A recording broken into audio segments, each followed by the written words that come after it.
I got 2 more songs. So after this song, if you want to throw the standing ovation in, I'll leave and then come back for the last song. Is that okay?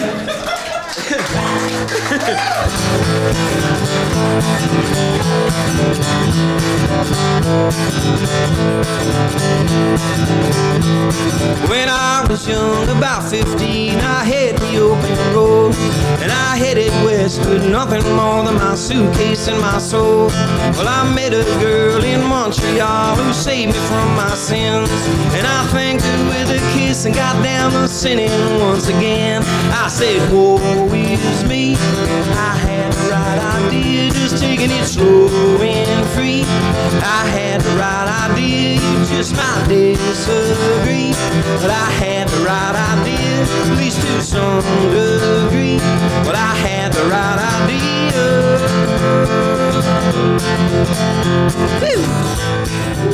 We had a great show. Great show. Just honored the 10th anniversary first album. Yeah. Yeah.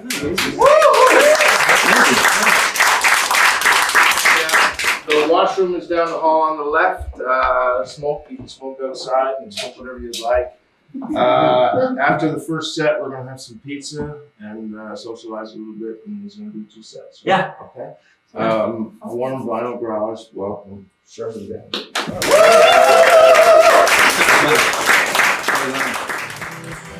All right, Chris, let me know when you're ready up there. He's been shooting the whole time. Oh, you've been shooting the whole time. Well, here we are. Sherman Downey, and just wrapped up a show here at the Vinyl Garage. Now, this is I guess it's the green room. This is the green room of the Vinyl Garage. And Sherman just finished a pretty intimate show for, I think, about 25 warm bodies here in the Vinyl Garage, which is pretty much capacity crowd. Yeah, it was beautiful. Yeah. How do you feel about it? I love house concerts, man. Since the band and I parted ways, a couple of the boys were over in BC, and the bass player and drummer have kind of settled into jobs in Corner Brook. Yeah. And I've continued on. When I started playing around Newfoundland solo, I realized, decisions get made a lot quicker. and money's better and all that stuff. Yeah. But I miss the boys, I got to say. But what I wasn't able to do with the band, and what a lot of people kind of overlooked, was that we could get into rooms like this and play an intimate show. Right. But quite often we were kind of cornered into like a party atmosphere. Yeah. Which is fine. But what I love about playing solo is that I'm able to get into like an 8 to 10 bracket with a great demographic who really want to hear the stories behind the songs. And I love them. Yeah, I find there's nothing. I've never found myself getting deeply into a song like I have into, like, at a house show. I think it's almost impossible in some settings and venues to... Totally, you get drowned out by the din of a bar, sometimes. Yeah, exactly. It's hard for your, like, the little subtleties of the tune to come across sometimes in that environment. So I think it's awesome here. And also for me, what the audience is giving back is so important, because it ends up being a reciprocal kind of relationship where you get a great energy from a crowd that's feeling the room as well, Yeah. So I love being able to tell the story and connect in a different way. We bring people up there and they have a little fireplace and we sit down and have a cup of tea, and nothing like a tea in the woods, is there? And so we go up there. Now, a couple of years back, my folks were up there and they heard this rustling in the woods. And so they went across the brook and up over the bank, and the mine had collapsed in on itself.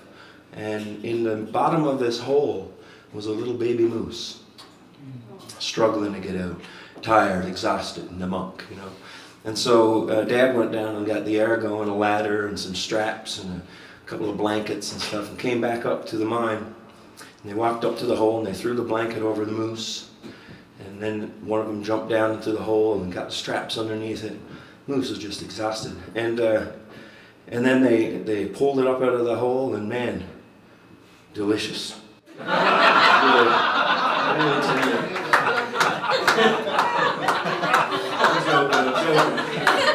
was quite tough, actually.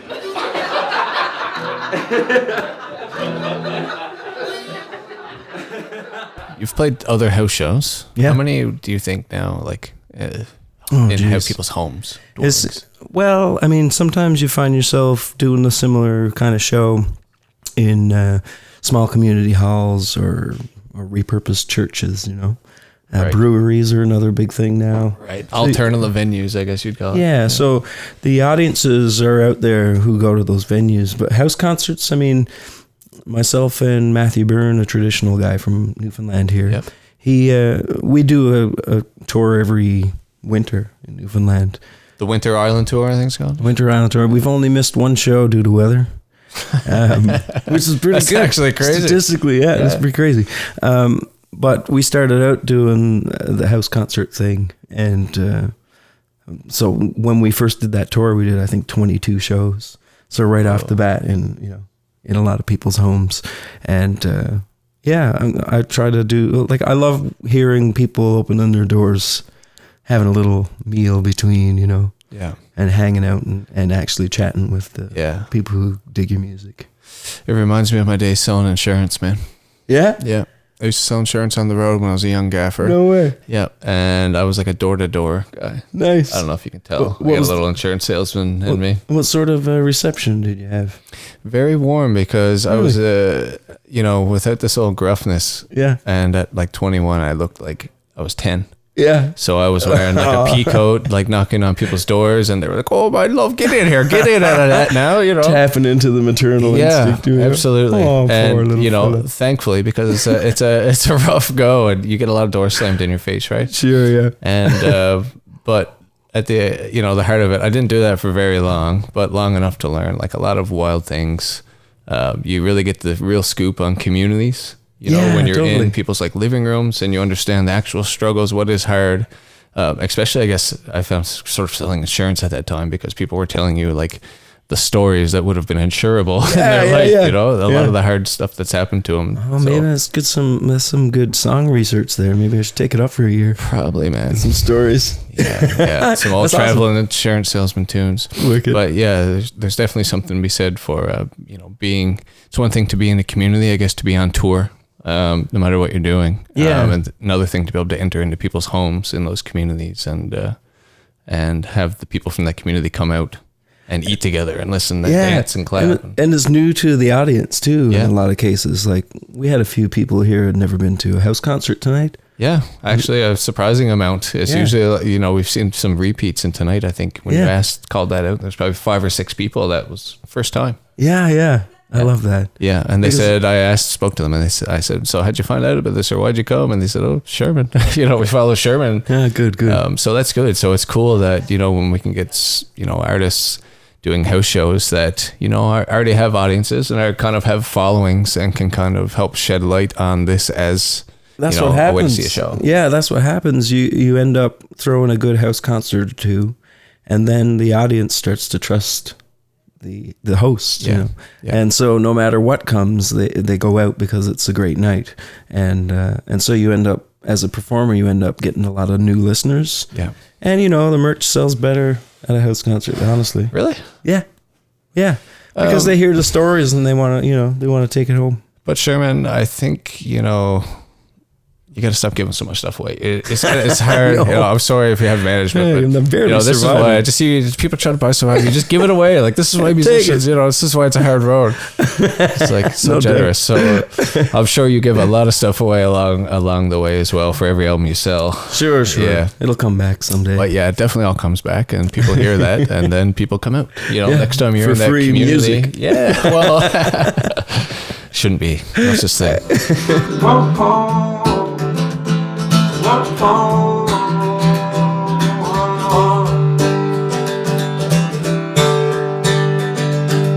In the middle of the night, deep in the dark, in the candlelight, you can feel the weight of it. There's no way of escaping it.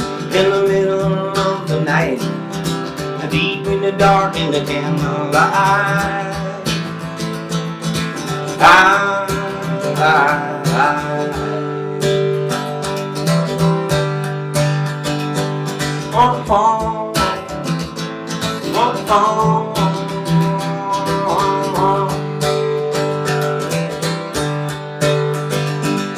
won't fall, won't fall.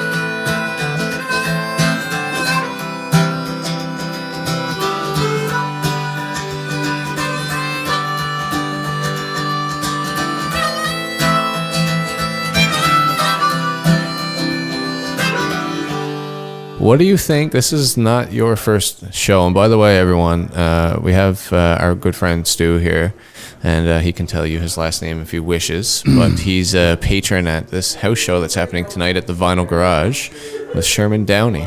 That's right. What's up, Stu? Not much. Just back from Mexico and Isla de Mujeres or something? What's it called? Isla Mujeres. Isla Mujeres. Yeah. Nice place. How many cervezas were Consumed? Yeah. Well, I lost count. After the third shot of tequila, it was all downhill from there. That's a byproduct of the tequila. Yeah. Chris, you might want to throw on these headphones here and see how this mix is sounding too when you get a chance. So you go down there frequently. That's your new spot now, eh? Yeah, well, this will probably be, it's our 7th trip to Isla Mujeres, and we're looking now to broaden our horizons and head off. Go to Cancun, maybe. No, we have no interest in... Yeah. You're not that kind of Mexico traveler. No, we like more laid back. Yeah, I can appreciate that. So now you're here tonight for the same reason as us, which is to see this house show. You've been to a few house shows now. Why is it that you come to these, and what's the deal? What do you think about it? We like the atmosphere, just coming in. It's very friendly, super laid back. The music is usually always really good and quite surprising sometimes. Yeah, when you're listening to somebody that you haven't heard before. So yeah, is there a house show that stands out for you, or any memorable house show moments besides this one tonight? Yeah. No, they're good, but I haven't seen them here. Let's see now. I'm thinking of big guy playing guitar from Cornerbrook. Yeah. Oh yeah, you're talking about Reverend Dave and the Sin Eaters, perhaps? Yeah, those guys. Yeah. We've worked with them through Steady Entertainment a few times now. We had them up at Marble Mountain for the end of the season thing. Yeah. Were you up for that? Yeah, we saw them there too. Yeah, that's what brought us there. Oh, really? Yeah. Great. Well, I'm glad to hear that. You hear that, everyone on the marketing team at Marble Mountain? You're on the right track by letting Steady Entertainment book your music. That's right. So thank you very much. Well, listen, Stu, anything else you want to say? I'm not going to hold you from the pizza that Jan has out there. No, I'm getting hungry. Yeah, but anything else you want to say about house shows? Is there an act that you'd like to see come through, or what do you think? Do you think this is on the right idea for entertainment in Western Newfoundland? It's definitely the right idea. Small venue, very intimate. You can have a beer, kick back. People getting rowdy in the kitchen. Yeah, it's getting rowdy. Everyone's getting hungry out there. Anyway, it's good times. Yeah. Well, Stu, thanks a lot for chatting with us, and I think we're going to have to get you back over to the studio soon to talk rocks. Yeah. Anytime. Thanks a lot, Stu. We'll talk to you soon. Adios.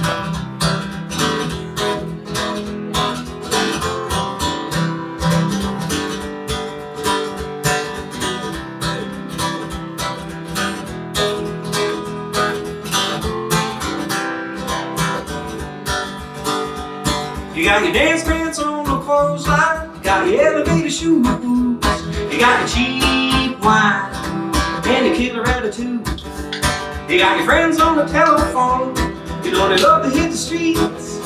You got to shake before you slip between these dirty bed sheets. And I'm in the kitchen and I'm drinking again with a broken heart that likes to pretend. Pulled out a chair, I held the door.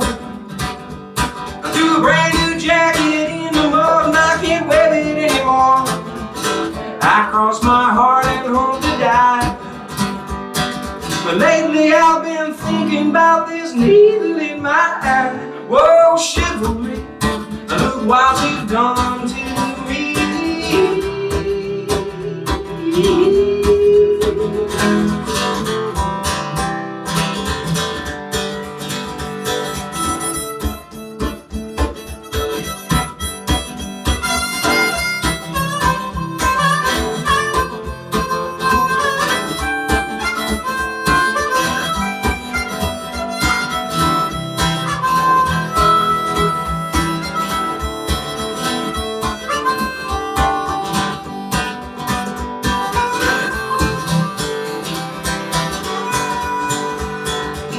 Pulled out a chair I held the door. I threw a brand new jacket in the mud and I can't wear it anymore. I crossed my heart and hope to die. Oh, but lately I've been thinking about this needle in my eye. Whoa, chivalry, look what you've done to me. Whoa, chivalry, well, you made a mess of me. Whoa, chivalry, look what you've done to me.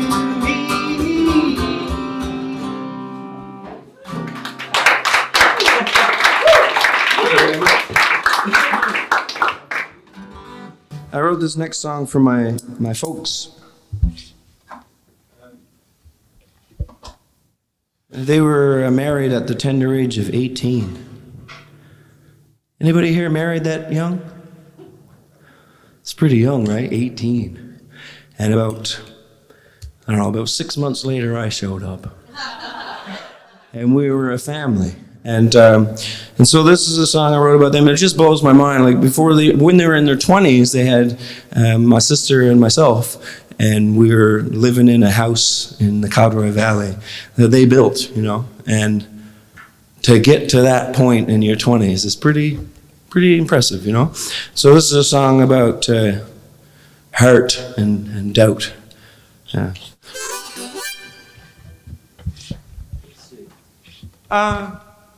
Can I use my other guitar? Is that okay? Let's try it on that one.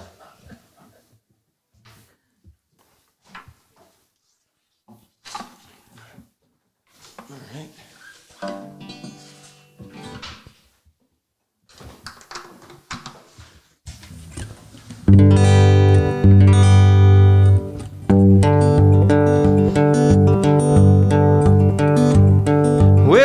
This song on my daddy's guitar. I played on my own cause I didn't get far. Worked his fingers to the bone, left my mama alone, trying to make a buck or two. And my mama, she was pretty and she knew it. She'd walk a mile in her heels just to prove it. And at the end of the day, she'd meet him halfway. Yeah, my mama, she was pretty and she knew. Well, they had a little baby and they named it me. Went off to school and got a college degree. And when my sister hit the road, it was then that they know they probably get a buck or two. Now, but schooling never taught me nothing except to keep a steady hand when you're bluffing. And at the end of the day, you meet him halfway to tell you something you already knew. Well, ain't it funny how things turn out when the heart overcomes the doubt, and you feel like the world is coming to an end, and you're hanging your head down low, but you chuckle because you know, well, it's a hard road and it's good to have a friend like me.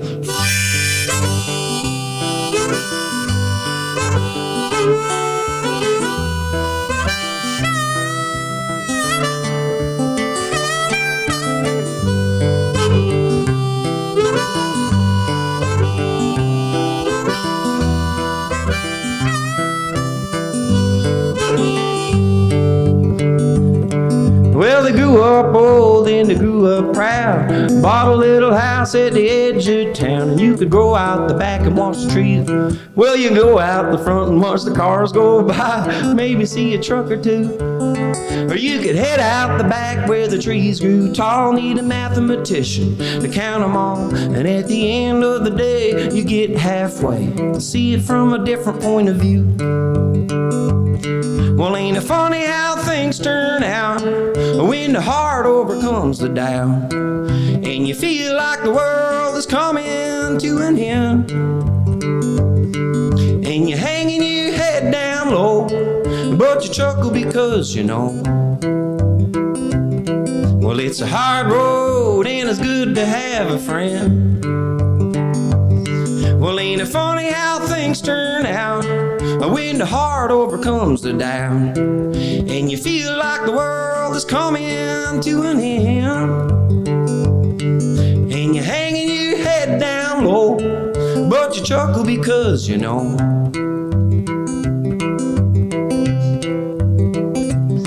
Well, it's a hard road and it's good to have a friend. Sure is.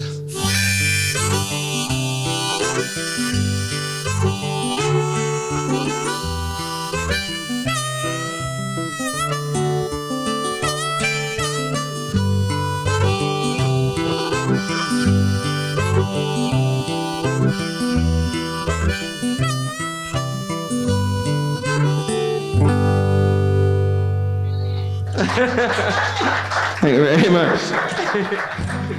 This is beautiful, man. It is beautiful. This and was your second album, right? That's the second album, and Judd Haynes did that, the artwork, and he pitched a couple of ideas to us. He's out of St. John's, great graphic designer and album designer. What's the story behind this? He pitched a couple of ideas to us, and we were like, yeah, we like this one. And then when the artwork was all done, he was like, hey, that's me in the picture. Wow. Yeah, that's him. His mom took it. Wow. So where is this? I believe it's Germany.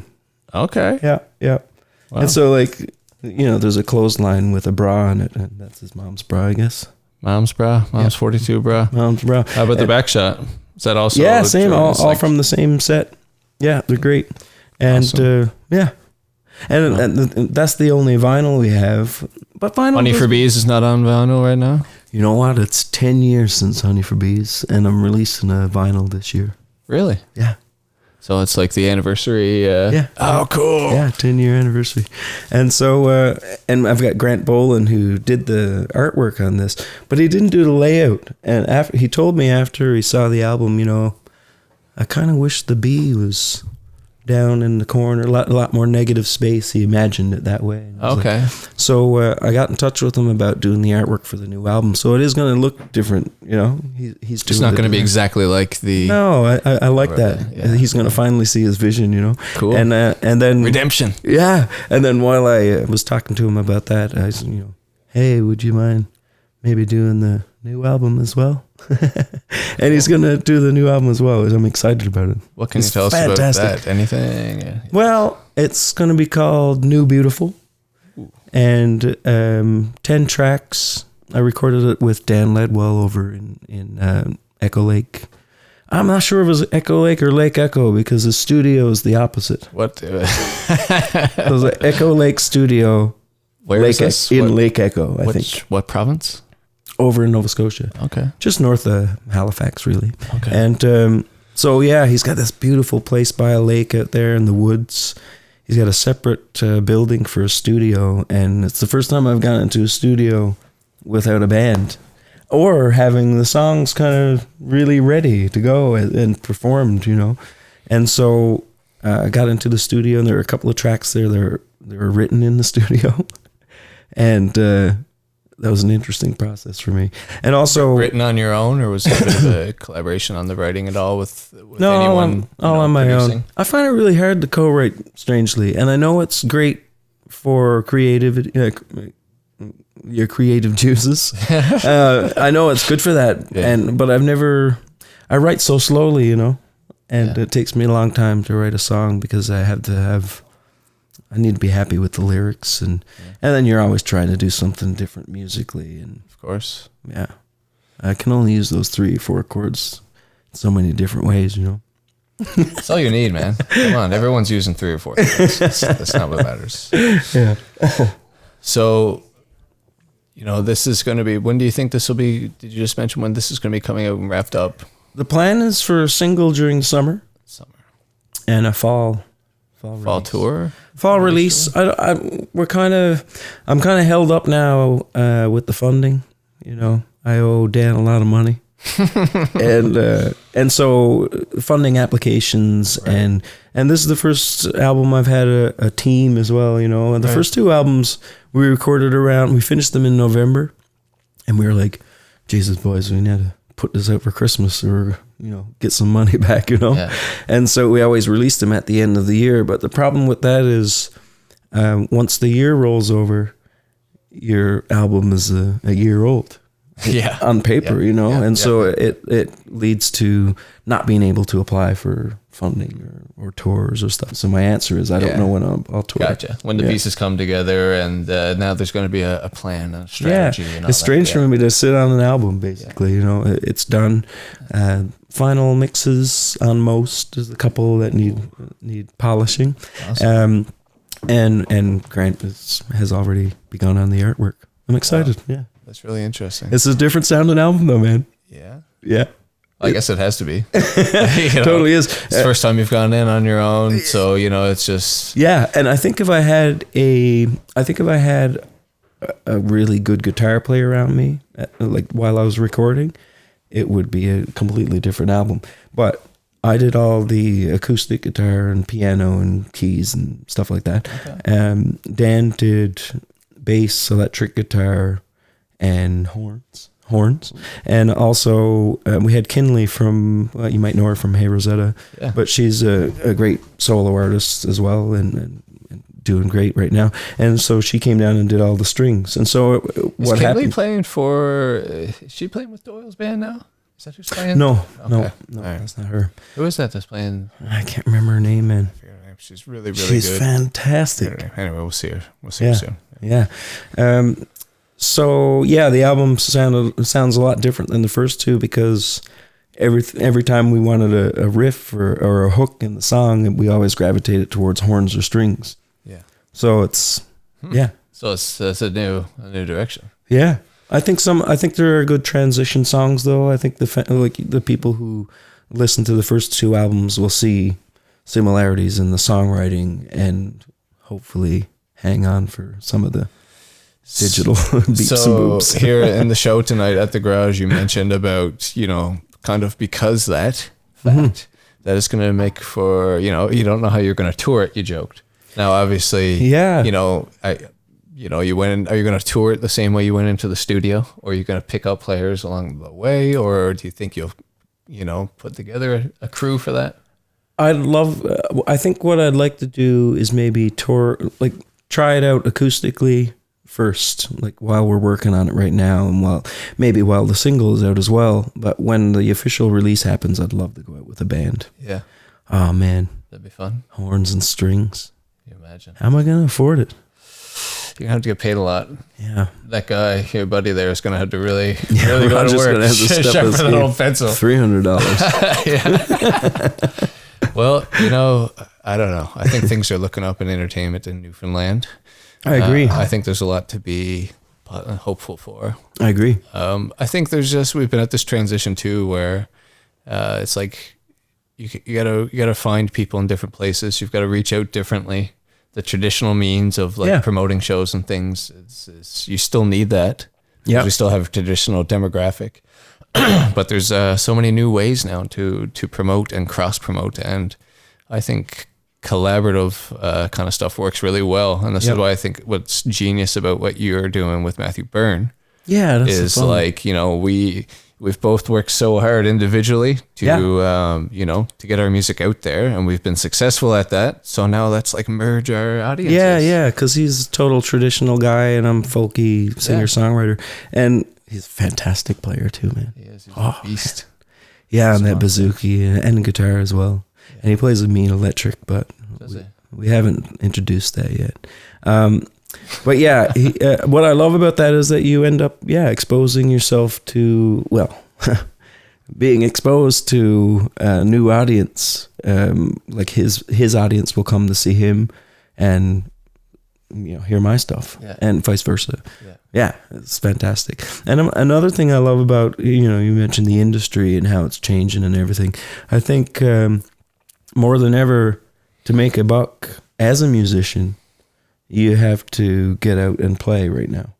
You know what I mean? Yeah, it's not in selling, Yeah, there's so music. much out there that you really have to connect with your audience again, Yeah. like the old coffee shops and folk scene, and so people are coming out to shows and having a different experience than buying on iTunes or what have you. Yeah, exactly. Yeah, It's kind of changed in that little way. I guess where people might have played in record stores before and sold their music, now people will come in the coffee shop with your music on their phone. yeah, And they want to hear you and see you, and that's cool. It's so different, man. It's so different, But good, I think, really good. Yeah, it is good, and people seem to be having success making a go of it independently now. It seemed like a little while ago it was unheard of, and you hear of bands like, I don't know, like the Sheepdogs. It's like they're they did it on their own, without a label or whatever, and then. But it's that seems more and more common now. It's people can elevate themselves. Who's the guy who was doing Chance the Rapper? Yeah, He's done it all himself. totally independently. Yeah. So Fantastic. because now there's all these platforms where you can just go. Totally. So that's kind of one of our hopes, I guess, through what we're going to be doing here with the Steady Entertainment YouTube channel and with our podcast and things, is like, let's create some platform. Congrats, man. Platform. Thank you. Yeah, Thanks it's for chatting with us. fantastic. I love it. Hi, Jan. We got Jan Steven just walking past there, still Yeah. cleaning things up from. What a host. What a host. It's like, what is it, midnight Pizza. or something? It's pretty much midnight. The guy's like still cooking pizza or something. Pizzas Pizzas? You've never seen the pizzas. in a cast iron pan. A cast on pan. He's got this terracotta, like earthenware situation there too. He really knows what he's doing. And you can ask him the secret, but... Well, that's what I played for tonight. I'm not getting paid at all. Just getting the just to secret. leak the secret of pizzas. Shit. Oh, you can retire now if you play that right. Oh, yeah. Wow.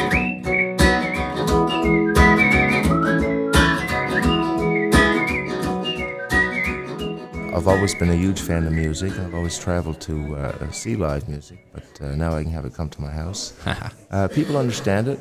I'd like to see more people. Well, I'd like to see more acts, more shows really on the road, because it's. I'd like to do maybe 8 or 10 shows a year, so it would be nice if I could plan ahead on that. So if everyone has a good time and the artist has a good time, more than likely we'll be doing this for a long time. Yeah, well, I'm seeing some familiar faces from other shows, but definitely also some people that I think we've asked, and some people who've never been. So this is the first house show for a lot of people. It is. You yes. kind of set the bar high for them, I guess, but seems like there's a high rate of return on these shows in terms of loyalty, and that's encouraging. It and is. also, I think these shows fill a gap in, in tour schedules for people. Yes.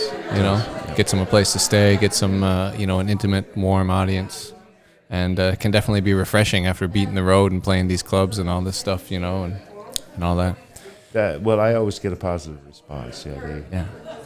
Yeah. And great food, man. This pizza is going crazy. This pizza is flying off the plates here. What's going on? What's in this pizza? I can't tell you that, but people seem to enjoy it. It's just my own recipe, and it's nice to have a break and have a bite between sets. Yeah, you're pretty, definitely. You've been pretty on the go here for so much of this show, flying around, being the consummate host and everything, but certainly I hope you get to enjoy some of the tunes here.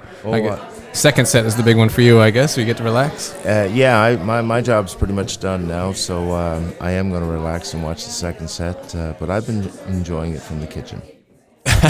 Awesome. Well, we've been enjoying it from back here. Well, thank you very much. We just had Stu, our friend Stu, on. He chatted with us. He's been to a few shows now. I think we counted this was like his third show. And I think the last one for him was with Eamon and Mark Bragg, which was also a great one. Yes, that was a good show. Yeah. And we're going to have Eamon back. Eamon, that's right. Eamon's coming back on August 23rd. Eamon McGrath is going to be here in the Vinyl Garage for a second time. That's going to be one that everyone's going to want to come out to and get tickets for right away. Last time, I'm pretty sure we hit the capacity on that one. We most likely will again on this one. Well, thanks so much, Jan, for taking the time to talk to us. We'll get you over to the studio now soon once that's all finished setting up, and we'll talk about music and wine and all the great things that we love. Thanks so much, and we're going to enjoy the rest of the night. Thank you very much. Jan Stephen. So, listen, I'm not going to keep you up here all night, but he's coming out to the gathering, guys, again, obviously. Love the gathering. Yeah. It feels like another home, you know. What's that? You've been to every gathering? Everyone. Yeah. Yeah, I think everyone. Yeah. And I started out first. Sean got in touch. Sherman Downey, of course. Sean got in touch about. I guess I suspect he wanted someone close to home. He maybe heard her name, you know, and asked us to play the very first gathering. And I don't think there were any. I don't think there was like a big main stage. Like he wanted us to come down and do a pub crawl.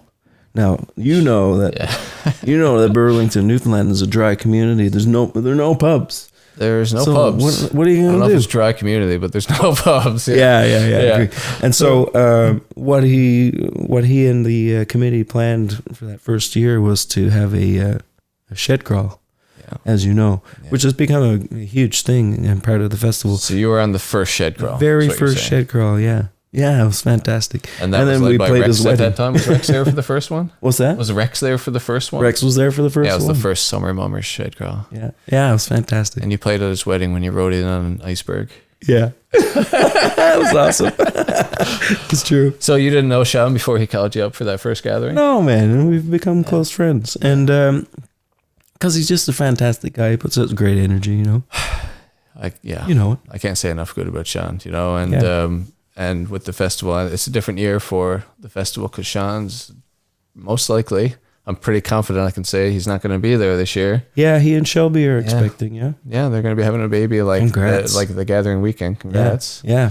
On that weekend? Like a couple days after. Like it could very well be that weekend. Really? Yeah. So needless to say, venturing away from their doctor. And you. And me. I got September, so I get to pull off the gathering, and then it's like baby time. Wicked, man. Congrats. Yeah, thanks, man. Yeah. Thanks. I'm pretty stoked. And a lot of people are having babies. Actually, I won't drop any other name per se, but there was someone who was really involved in the gathering last year, who I'm pretty sure. Was it Rudy? No. It was someone from Cornerbrook that you know who is a chef. What? Who has a pregnant wife. Really? Oh, yeah, I know. Yeah, yeah, and I'm pretty sure that baby was kind of like made at the gathering. Yeah. When you look at the dates, it all goes back to romantic tent. Oh, I love that. You know? That's good. So I don't know if that's true or not, but I'm pretty sure it is. So it is there was something in the water up there in Burlington, man. I'm telling you. It's a special place. Yeah, and there will be this year too, I'm sure. It's going to be a great time. And the Navigator's coming out, the Novaks. That's going to be good. Yeah, I love the Novaks. I haven't seen the Novaks in a long time. That's going to be a rocking show. It's been a while. They've got some new tunes. They just told me that actually that I was talking to Mick, and they've got sort of like a newer sort of acoustic thing that they're working on as well. Fantastic. He's such a great songwriter, man. He is. Yeah. And so they're thinking about maybe that's what they'll bring to the gathering. Cool. So, yeah, I think that, I don't know. I think that's probably, it might be the best bet, actually. I think it's great. When are you going to have them on? When? Yeah. Saturday night, they're going to be on at 9 o'clock. Wicked. On the 24th. And then at 10 o'clock, the Navs are going to come on. And what about my band? Your band? Yeah. You're going to be right before them. At 8 o'clock. You know, the last 3 years, I think. Yeah. I got a video in my email or tagged online somewhere. And the high school band covered a couple of my tunes for a variety show. I saw that. I was so tickled. And so I asked them to be my band for the gathering. And so the last 3 years, they've been my band, like a high school band. And they're so charming. The show is really charming, I must say. Charming? Yeah. When I saw that last year, like, I mean, it's still a well-rehearsed show. Like, this is not... We get together, like... 2 times. You know, this is a good show. People are surprised to see people. A lot of people think that this might be your band. Yeah, I love it. That's fine by me. Around home where I grew up, there is a river that runs behind my house. We go back there all the time during the summer, and we have family reunions and the like, and we go back there and we float down this river on rafts, very colorful swans, and it's a beautiful sight to see them all go down the river. And I imagine growing up when I was I was in high school at the time, and I imagined just getting out of there, out of town. I was, you get the itch to go when you're around high school. You're like, frig this place. And so I always imagined building a raft and hitting on the river and just going. So this is a song I wrote about that. It's called Soul Sweeping.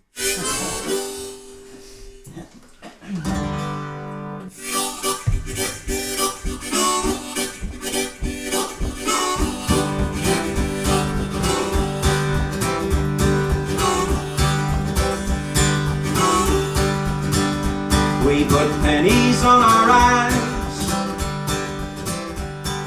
For the people who grab up those tickets for the chef hikes, there's a good chance that while you're feasting near the ocean, that you're probably going to get to hear Sherman. Yeah, probably, totally.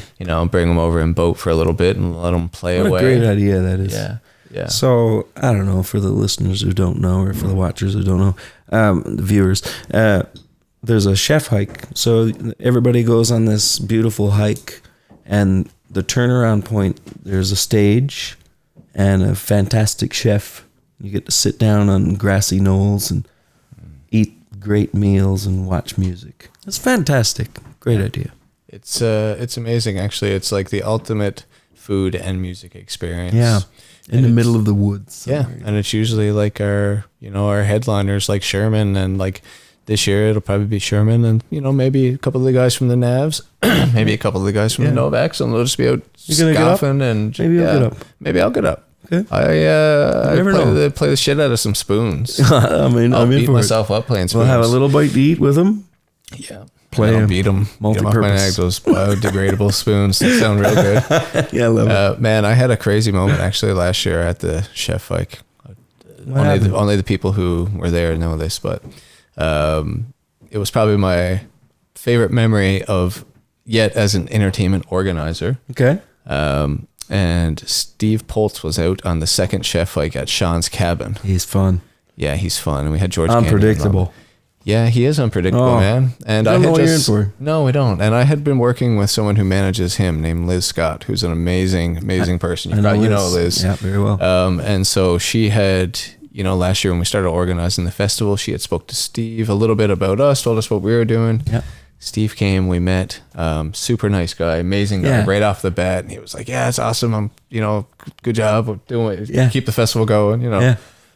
And, he did the song. Well, sorry, go ahead. Yeah. And he made a song up on the spot called The Ballad of Dustin. That's what he does. And I was like, ugh. I was absolutely mortified for a second. So like kind of felt a little weird. And I just got into it. Sure. And he was, I couldn't believe it. Like I felt like I met him for a minute, and like I had given him a minute of backstory on what was going on. Yeah.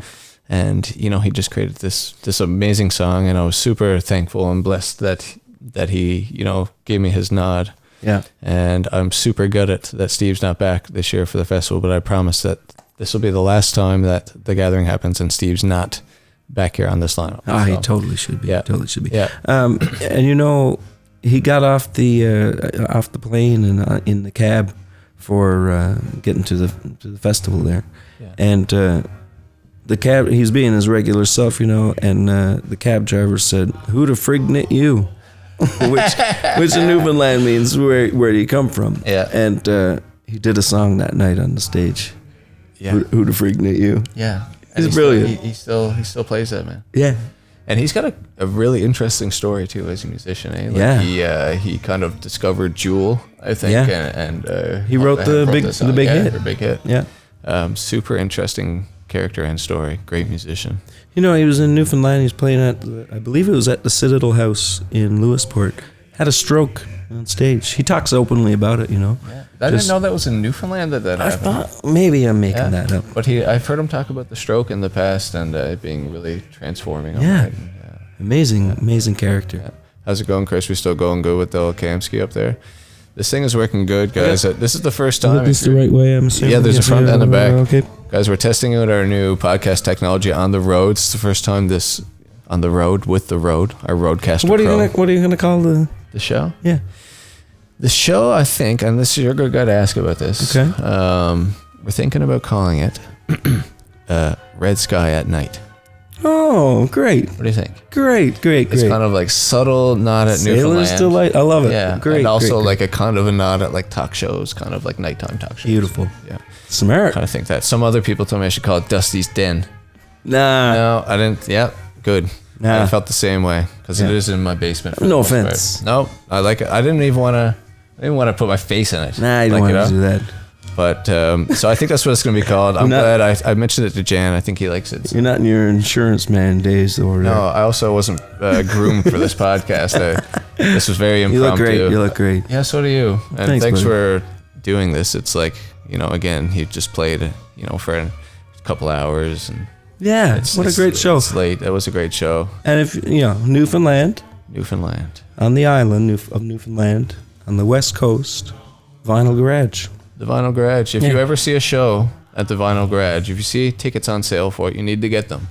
Yeah. So there will only be 25 or so, and there will probably be this caliber entertainment here performing for you. Pizza. And the food caliber is unreal. Yeah. It's the ultimate value for music, and you can really experience this. I wonder if there's any left. You want pizza? Yeah.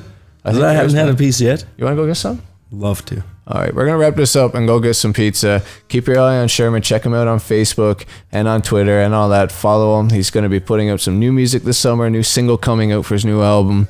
That might be coming out in the fall, I think he said. Yeah. But there will be a release, so keep your eyes open. And you can come see him at The Gathering on August 24th. He will be there, and so will I. But right now, we're going to go eat some of that pizza. Yeah. Thanks so much, See you, man. folks. That was a lot of fun. Yeah. Thanks, Dustin. Cheers. Yeah, thank you very much. Thanks, everybody. I'm Sherman Downey. Good to see you. Thank you.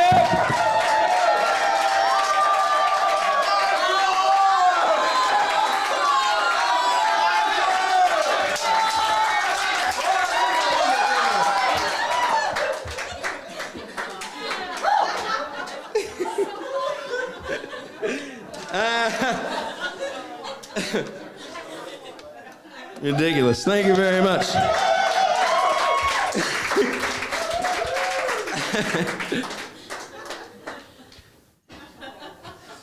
Too funny. I appreciate it. Well, I'll do a cover for my last tune if that's all right. I had my grandfather used to yodel a lot, and I used to go up to visit him when I was a kid, and I didn't like yodeling at all. Hated it. And it seemed to me like he aggressively yodeled in my direction. And I've since come to really like yodeling. And if you let your yodel out, that's what I'm saying. This is a song by Hank Williams, one of my favorites.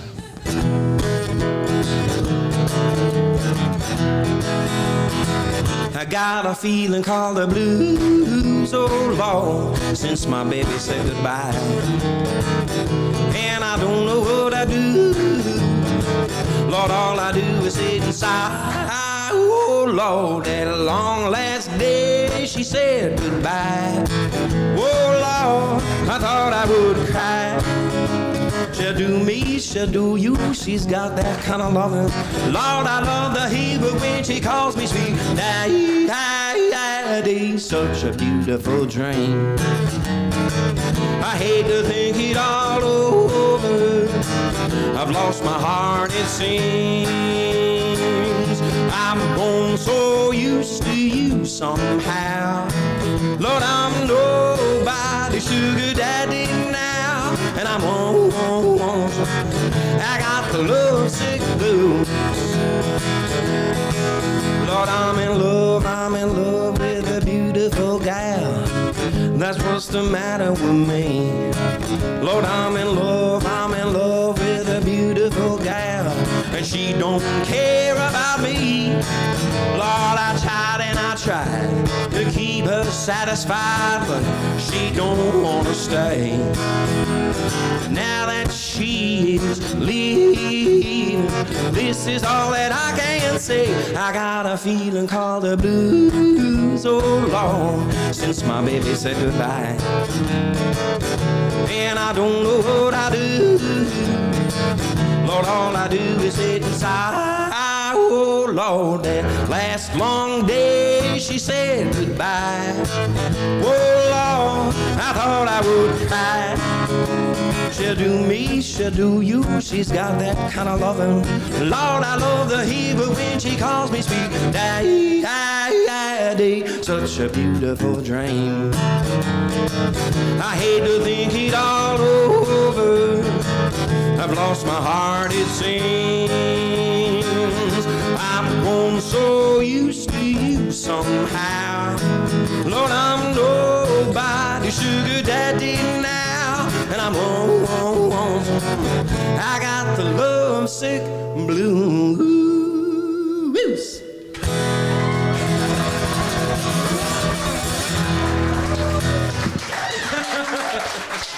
Thanks, everybody. Appreciate it.